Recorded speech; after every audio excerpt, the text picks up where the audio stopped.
E agora, evidentemente, nós estamos correndo o risco de termos tudo isso consolidado no Código Penal. Eu já passo ao exame desse segundo aspecto, que me parece o que mais me preocupa. Talvez os senhores não estejam a par das disposições. Todo mundo tem falado em relação ao aborto, em relação à descriminalização das drogas, em relação à eutanásia. Mas há disposições aqui que são consagradoras da desfiguração de uma sociedade como uma sociedade coerente, como uma sociedade de princípios, como uma sociedade de valores. Os senhores terem noção. Tratamento do Código Penal, do projeto que lá está, entre as pessoas e os animais. E aqui eu vou usar o texto. Eu normalmente não gosto de usar textos quando falo, porque eu leio mal a minha vista própria de um homem de 77 anos. Ela tem as suas insuficiências próprias, não é só a parte reumática, não é só mais todas as outras partes. Segundo a linha ideológica, o Berê diz o seguinte: a omissão de socorro a uma pessoa, artigo 132 do projeto, é punida com prisão de 1 a 6 meses ou multa. Se eu deixar de atender uma pessoa, prisão de 1 a 6 meses, quer dizer, é detenção. A omissão de socorro a um animal, artigo 394, é punida com prisão de 1 a 4 anos. Se eu deixar de atender um animal, a prisão é de 1 a 4 anos. A pessoa é de 1 a 6 meses. É conduta... Se eu conduzir um veículo sem habilitação, pondo em risco a segurança da pessoa, a conduta é punida com prisão de 1 a 2 anos. Transportar um animal em condições inadequadas, pondo em risco sua saúde ou integridade física, é conduta punida com prisão de 1 a 4 anos. Isso é projeto que está sendo discutido no Senado. Galinhas, qualquer coisa. Certamente depois esses cidadãos vão a um restaurante, comem uma picanha, né, sem perceber que é um animal, e esse foi trucidado para que eles pudessem. Bem, vamos continuar. Os ovos, larvas ou espécimes de fauna silvestre não podem ser vendidos, adquiridos, transportados nem guardados sob pena de prisão de 2 a 4 anos. O que vale dizer, tem que se proteger. Inclusive já existe uma lei, a Lei Itamar, sobre os ovos de tartaruga, que permite quem destruir um ovo de tartaruga vai para a prisão de imediato.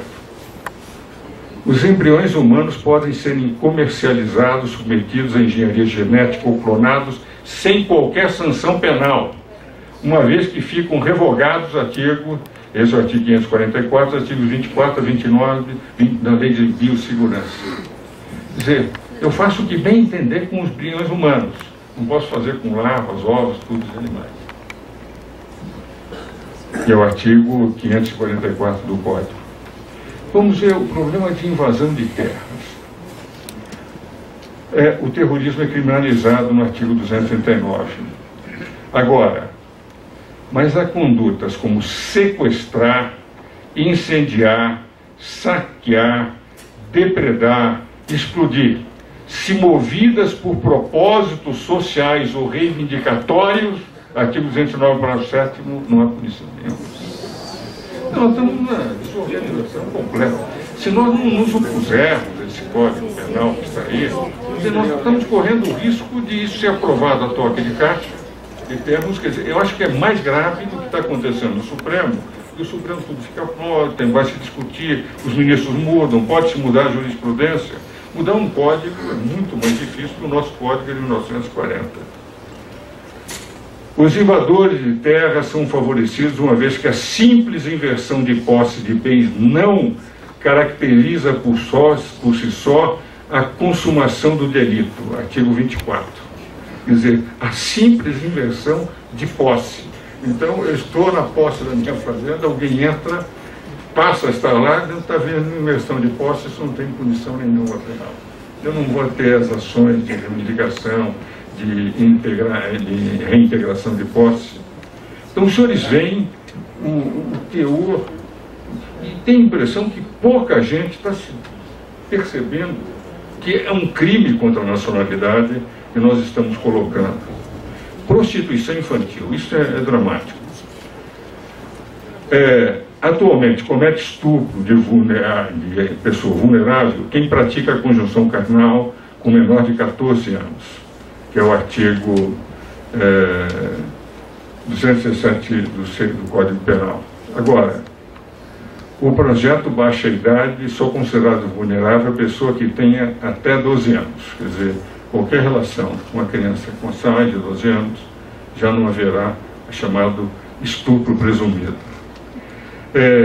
Isso vale para o estupro vulnerável, manipulação e introdução de objetos em pessoa vulnerável e molestamento sexual de vulnerável. Deixa de ser crime manter casa de prostituição ou tirar proveito da prostituição alheia. Quer dizer, então estamos legalizando de vez aquilo que estava no produto, a prostituição. Mas ter as casas de prostituição como algo que é normal. Então eu vou poder aliciar prostitutas, pegar meninas com mais de 12 anos, levar e dizer, não, esse é um negócio. O meu negócio é levar meninas de 12 anos para uma casa, porque só abaixo de 12 anos aqui seria prostituição. Deixa de ser crime. Drogas, portar drogas, o artigo 212, ter plantação interna para uso próprio. Se a droga for para 5 dias, não é considerado, então fazem o controle. Se o cidadão está acostumado a ser viciado, mas ele só tem na sua posse droga para 5 dias, não há crime nenhum. Aborto. Nós vamos ter realmente situações tremendas no que diz respeito ao aborto. Por quê? Vai haver a possibilidade de aborto por problemas psíquicos até a 12ª semana de gravidez. Qualquer mulher que se considerar atingida psiquicamente pela sua situação, seu estado de gravidez, ela pode pedir que faça uma declaração médica, etc., e ela não precisará, poderá fazer e não será mais considerado crime. Qualquer outra situação, já o risco à saúde já não é mais importante, é o risco psíquico da mulher.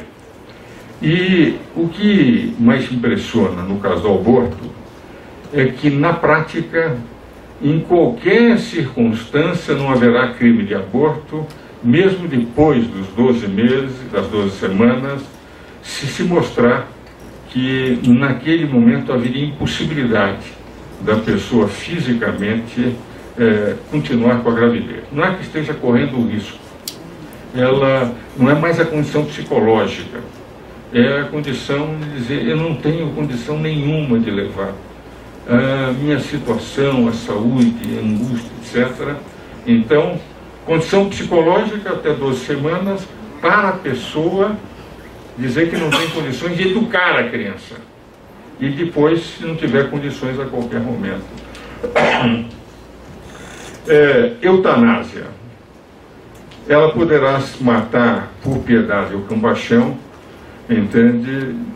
O artigo 121, e pode ser determinado por alguém que estiver em coma, se o doente for terminal, segundo a concepção de terminal que o médico vem a dar, pode não ser terminal. Se o médico diz, não, ele é terminal. Os estreitos laços de afeição do agente com a vítima pode levar o cidadão a dizer, olha, realmente está em coma, o senhor diz que ele não tem condições, então pode fazer com que ele morra. Eu posso imaginar, os senhores sabem o que tem acontecido, eu tenho recebido informações de juristas da Holanda, que há muitas famílias na Holanda que estão fugindo da Holanda, porque a eutanásia é possível na Holanda. Então o cidadão fica de uma certa idade e diz, eu não vou ficar na Holanda, e se eu tiver algum acidente, os meus herdeiros querem minha fortuna, eu prefiro sair da Holanda, porque em outros países isso não vai ser autorizado. Entende? Isso vai ser legalizado se passar. E o último aspecto, antes de partir para a terceira parte, que é sobre a munição da verdade, é o que diz respeito ao preconceito. Aí, realmente, os homossexuais tiveram, no anteprojeto, uma vitória monumental. Eu posso contar uma piada do presidente da República, eu não vou poder contar uma piada sobre gay. Os artigos 472, 5, 6, 372, 2, consideram que a tortura psicológica que pode provocar uma piada desse para um gay pode levar à demonstração de preconceito. E que, mesmo nas igrejas, se pregar aquilo que está no Evangelho contra os homossexuais, isso provocar pelo pregador no gay que estiver assistindo fala a lei em constrangimento e sofrimento mental, aquele sacerdote vai poder ser condenado. Agora, o que é pior? Se descobrir que é uma empregada gay que esteja cuidando da criança, ela não poderá ser despedida. Porque se ela for despedida é preconceito. Artigo 472, 2.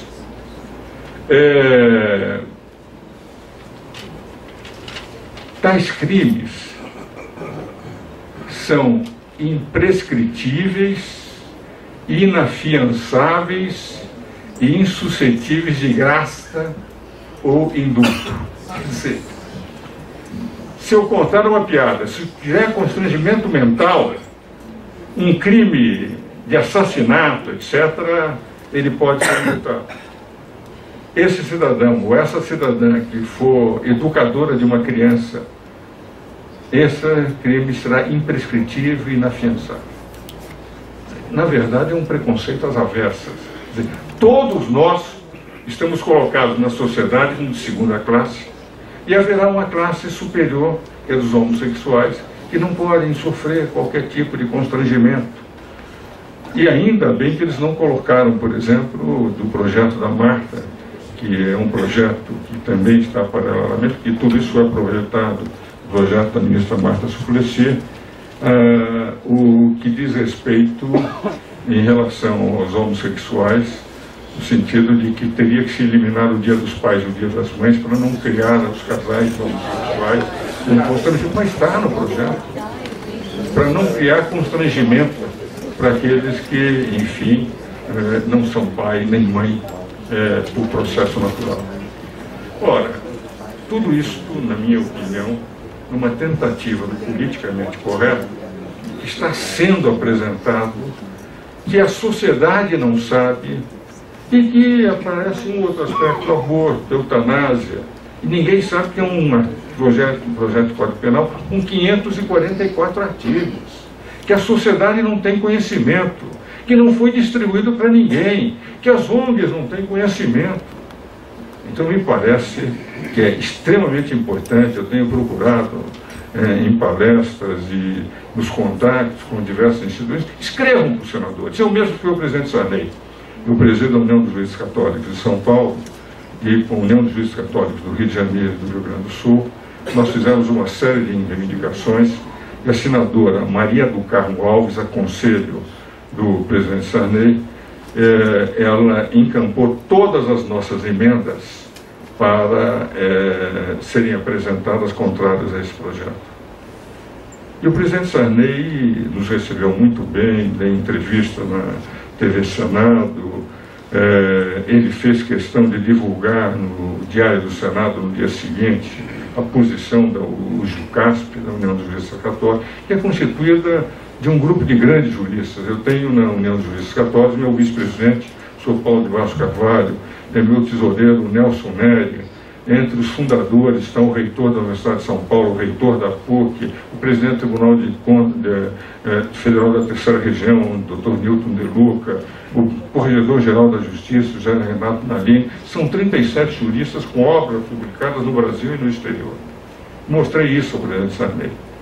E ele disse: professor, esteja tranquilo, que eu não vejo como isso vai passar, mas gostaria que os senhores fizessem maior pressão possível sobre os senadores. Eu sou obrigado a encaminhar como presidente do Senado, mas declaro desde o início que eu sou contra, porque é a minha posição como senador no meu voto, mas como presidente tenho que encaminhar. O trabalho que estamos fazendo é no sentido de que isso não passe, mas se a sociedade não trabalhar, a atividade desses grupos minoritários, a atuação, o ativismo é de tal ordem, que eles terminam no final convencendo e fazem com que as coisas passem sem que se perceba. Por exemplo, o projeto da Marta só não passou numa quinta-feira em que não está senador nenhuma no Senado, depois de ter passado na Câmara, que eu fui alertado de manhã, liguei para o Bernardo ligou para diversos senadores e conseguiu bloquear, porque ninguém sabia que ia aprovar, assim, a toque de caixa, um projeto de 100 e poucos artigos só na defesa de gays. Então, o presidente Sarney me aconselhou, disse: fale com as instituições, faça com que a sociedade, porque eu pessoalmente sou contra, diversos outros senadores, falei com o governador João Alves, que foi o governador de Sergipe, ele estava no escritório, na mesma hora ele ligou para a mulher dele, que é senadora por Sergipe, Maria do Carmo Alves, ela na mesma hora aceitou, mandamos as emendas, ela já encampou, já tem, portanto, a nossa posição lá está para evitar que não se diga que nós perdemos o prazo das emendas, mas é fundamental que a sociedade ela haja, atue.